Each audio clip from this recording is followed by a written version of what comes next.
За эхлээд ийм дараалал авч үзье. Энэ дарааллын хувьд 2 дахь гишүүнээс эхлээд гишүүн бүр нь өмнөх гишүүнээс ижил тавар буюу 20-оор нэмэгдэж гарч ирж байна. Ийм дарааллыг бид арифметик хүрээрээс гэж нэрлэдэг. За одоо ерөнхий тохиолдолд тайлбарлая. A1, A2, A3, A4 гэх мэтлэн AN гэсэн энэ дарааллын хувьд 2 дугаар гишүүнээс эхлээд гишүүн бүр нь өмнөх гишүүнээс ямар нэгэн тоогоор нэмэгдэж эсвэл хасагдаж гарч ирж байх юм бол уг дарааллыг арифметик хүрээрээс гэж нэрлэнэ. A1-ийг 1-р гишүүн, D-ийг уг арифметик хүрээрээсийн ялгуур гэж нэрлэдэг. За одоо энэ прогрессийнхаа гишүүдийг сонирхож үзье. A2 гэдэг бол өмнөх гишүүн буюу A1 дээр D-ийг нэмээд гарч ирэх ёстой.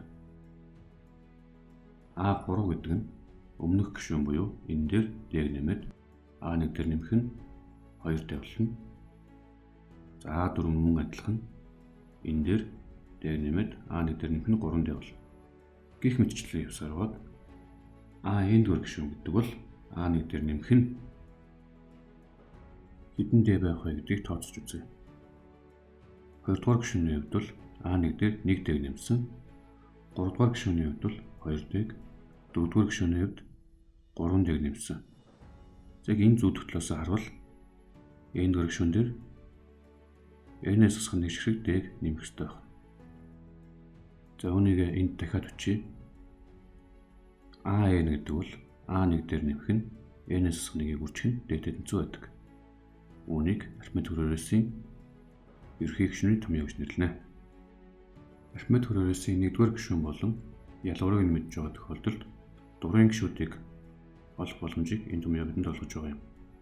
Өмнөх жишээний хувьд энэ нь 1-р гишүүн, энэ нь ялгуур буюу D.